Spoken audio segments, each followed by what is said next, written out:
So it produced drive. So even when I was in sports, I was so competitive in junior high school that, like, you know, I was a little guy, but I played linebacker and quarterback.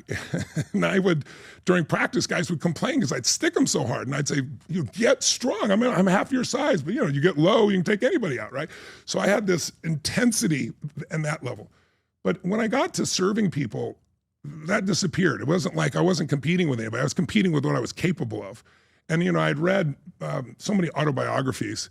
And I remember Dr. J saying, in fact, when I met Jordan years later, I asked him, you know, what is it that's made you the best in the world? Is it God-given talent? Is it skill? Is it ability? Is it what is it?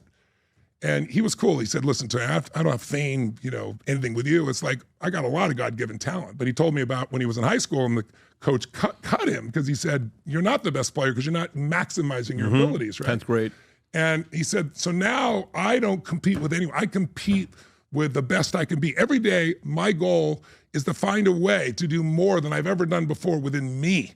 I'm not competing with anybody else. And I called him, I said, that was Dr. J's philosophy. And I'll never forget his face. He goes, you know that? You know, because I read his autobiography. So early on. Like Julius Erving, Dr. J. Yeah, Julius Erving. Got it, yeah. And he was, you know, he was the champion at his stage of life, right? So from he was early a Michael on, before Michael. Yeah, so from early on, it's like I'm competing with the next level of who I am. I'm not competing with anybody else. There's nobody to compete with.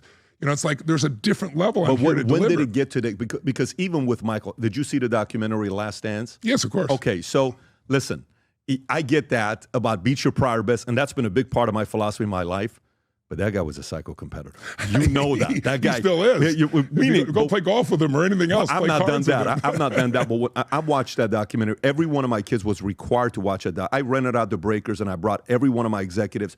We watched it together for 3 days, and we talked hours on top of hours on those episodes, right? So, but there is a part, because beating your prior best, to anybody out there, is you can have a very good life, and you can get to new heights.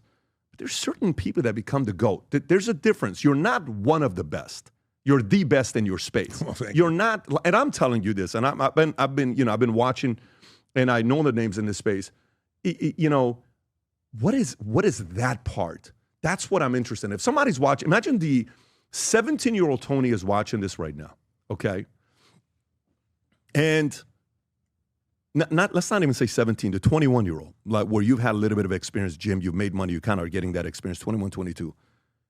What gave you that thing to say, hey, man, watch world? I understand the chip. Like for me, sometimes when I'm sitting down with Brady and I'm having a conversation with him and I'll say, hey, at the event, I'll say, my experience from finding GOATs, not people who have a good life or a great life. There's many people that have great lives, but there's only one GOAT, right?